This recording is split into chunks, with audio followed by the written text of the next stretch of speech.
en esta ciudad que ha sido llamada la heroica por su tesón hace 200 años en defender la libertad conseguida, celebro la última Eucaristía de este viaje.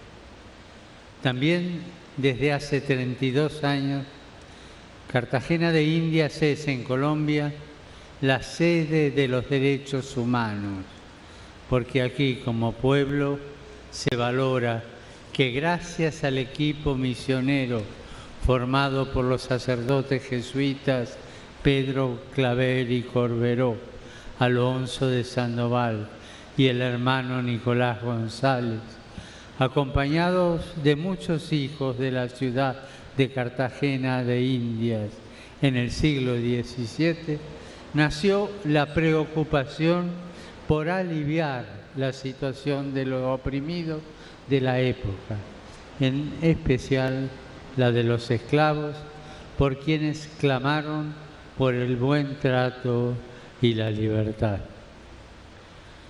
Aquí, en el santuario de San Pedro Claver, de donde de modo continuo y sistemático se da el encuentro, la reflexión, el avance, el seguimiento y vigencia de los derechos humanos en Colombia, hoy la palabra de Dios nos habla de perdón, corrección, comunidad y oración. En el cuarto sermón del Evangelio de Mateo, Jesús nos habla a nosotros, a los que hemos decidido apostar por la comunidad, a quienes valoramos la vida en común y soñamos con un proyecto que incluya a todos. El texto que precede es el del pastor bueno, que deja las 99 ovejas para ir tras la perdida. Y ese aroma perfuma todo el discurso que acabamos de escuchar. No hay nadie lo suficientemente perdido que no merezca nuestra solicitud, nuestra cercanía y nuestro perdón. Desde esta perspectiva se entiende entonces que una falta, un pecado cometido por uno, nos interpele a todos, pero involucra en primer lugar a la víctima del pecado del hermano. Y ese está llamado a tomar la iniciativa para que quien lo dañó no se pierda. Tomar la iniciativa. Que toma la iniciativa siempre es el más valiente. En estos días escuché muchos testimonios de quienes han salido al encuentro de personas que les habían dañado. Heridas terribles que pude contemplar en sus propios cuerpos, pérdidas irreparables que todavía se siguen llorando. Sin embargo, han salido, han dado el primer paso en un camino distinto a los ya recorridos. Porque Colombia hace décadas que a tientas busca la paz. Y como enseña Jesús, no ha sido suficiente que dos partes se acercaran, dialogaran. Ha sido necesario que se incorporaran muchos más actores a este diálogo reparador de los pecados. Si no te escucha tu hermano, busca una o dos personas más, nos dice el Señor en el Evangelio. Hemos aprendido que estos caminos de pacificación, de primacía de la razón sobre la venganza, de delicada armonía entre la política y el derecho, no pueden obviar los procesos de la gente. No se alcanza con el diseño de marcos normativos y arreglos institucionales entre grupos políticos o económicos de buena voluntad. Jesús encuentra la solución al daño realizado en el encuentro personal entre las partes. Además, siempre es rico incorporar en nuestros procesos de paz la experiencia de sectores que en muchas ocasiones han sido invisibilizados, para que sean precisamente las comunidades quienes coloreen los procesos de memoria colectiva. El autor principal es el sujeto histórico de este proceso, es la gente y su cultura. No es una clase, una fracción, un grupo, una élite. Toda la gente y su cultura. No necesitamos un proyecto de unos pocos para unos pocos o una minoría ilustrada o testimonial que se apropie de un sentimiento colectivo. Se trata de un acuerdo para vivir juntos, de un pacto social y cultural. Nosotros podemos hacer un gran aporte a este paso que quiere dar Colombia. Jesús nos señala que este camino de reinserción en la comunidad comienza con un diálogo de a dos. Nada podrá reemplazar ese encuentro reparador. Ningún proceso colectivo nos exime del desafío de encontrarnos, de clarificar, de perdonar. Las heridas hondas de la historia precisan necesariamente de instancias donde se haga justicia, se dé posibilidad a las víctimas de conocer la verdad, el daño sea convenientemente reparado y haya acciones claras para evitar que se repitan esos crímenes. Pero eso solo nos deja en la puerta de las exigencias cristianas. A nosotros, cristianos, se nos exige generar desde abajo, generar un cambio cultural, a la cultura de la muerte, de la violencia, responder con la cultura de la vida y del encuentro.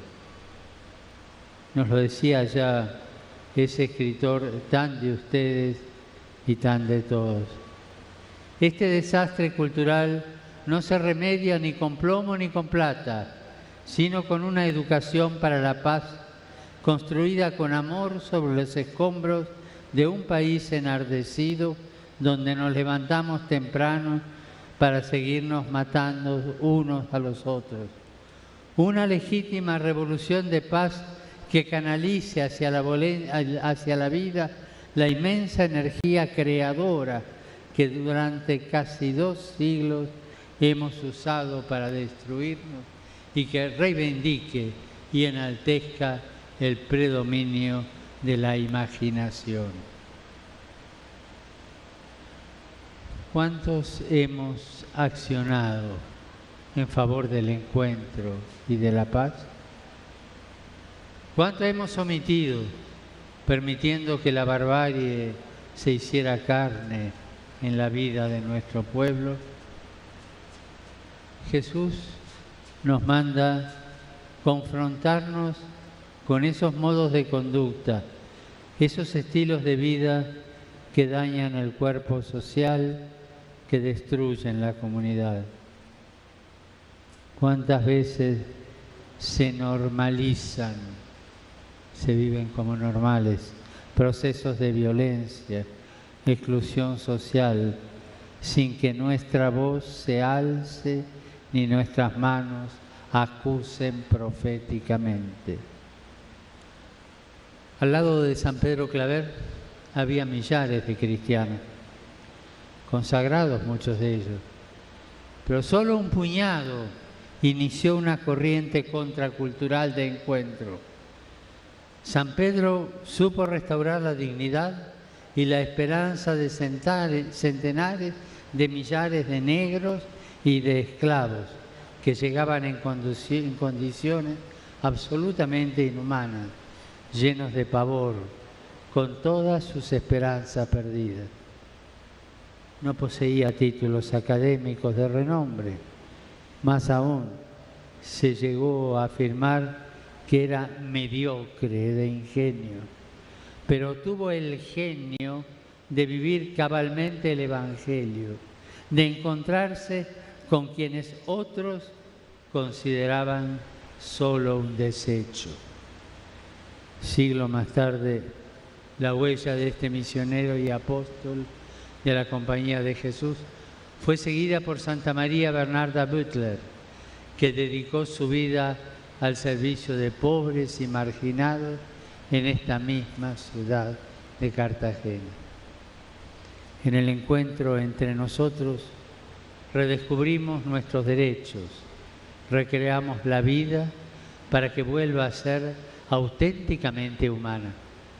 La casa común de todos los hombres debe continuar levantándose sobre una recta comprensión de la fraternidad universal y sobre el respeto de la sacralidad de cada vida humana, de cada hombre y de cada mujer, de los pobres, de los ancianos, de los niños, de los enfermos, de los no nacidos, de los desocupados, de los abandonados, de los que se juzgan descartables porque no se los considera más que números de una u otra estadística. La casa común de todos los hombres debe también edificarse sobre la comprensión de una cierta sacralidad de la naturaleza creada. También Jesús, en el Evangelio, nos señala la posibilidad de que el otro se cierre, se niegue a cambiar, persista en su mal. No podemos negar que hay personas que persisten en pecados que hieren la convivencia y la comunidad. Pienso en el drama lacerante de la droga, con la que algunos lucran despreciando las leyes morales y civiles. Este mal atenta directamente contra la dignidad de la persona humana y va rompiendo progresivamente la imagen que el Creador ha plasmado en nosotros. Condeno con firmeza esta lacra que ha puesto fin a tantas vidas y que es mantenida y sostenida por hombres sin escrúpulos.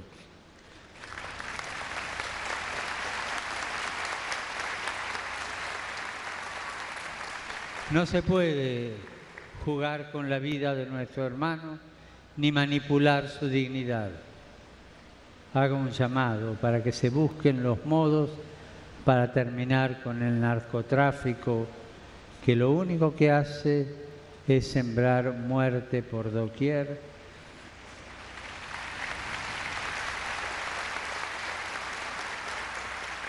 truncando tantas esperanzas y destruyendo tanta familia. Pienso también en otros dramas, como en la devastación de los recursos naturales y en la contaminación, en la tragedia de la explotación laboral. Pienso en el blanqueo ilícito de dinero, así como en la especulación financiera que a menudo asume rasgos perjudiciales y demoledores para enteros sistemas económicos y sociales, exponiendo a la pobreza a millones de hombres y mujeres. Pienso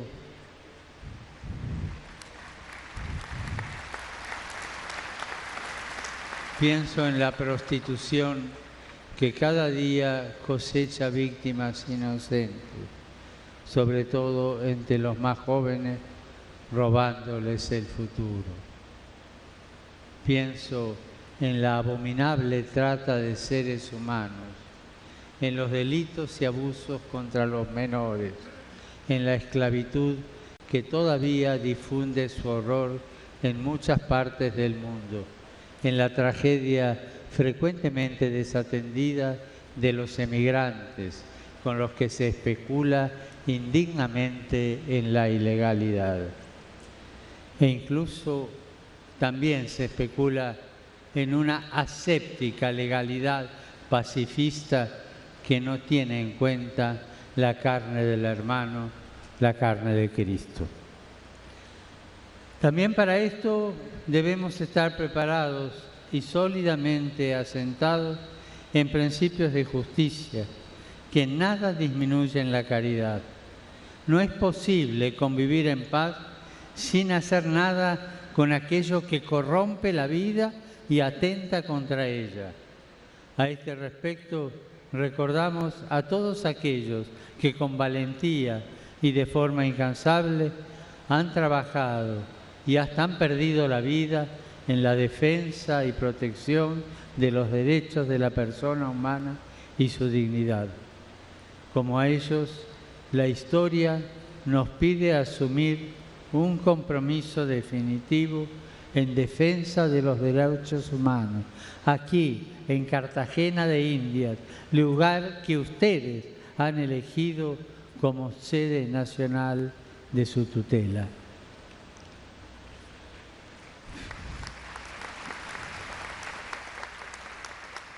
Finalmente, Jesús nos pide que recemos juntos, que nuestra oración sea sinfónica, con matices personales, diversas acentuaciones, pero que alce de modo conjunto un mismo clamor. Estoy seguro de que hoy rezamos juntos por el rescate de aquellos que estuvieron errados y no por su destrucción, por la justicia y no la venganza, por la reparación en la verdad y no el olvido. Rezamos para cumplir con el lema de esta visita: demos el primer paso, y que este primer paso sea una dirección común.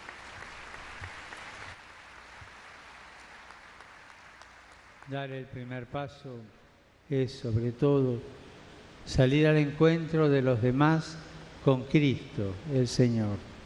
Y Él nos pide siempre dar un paso decidido y seguro hacia los hermanos, renunciando a la pretensión de ser perdonados sin perdonar, de ser amados sin amar.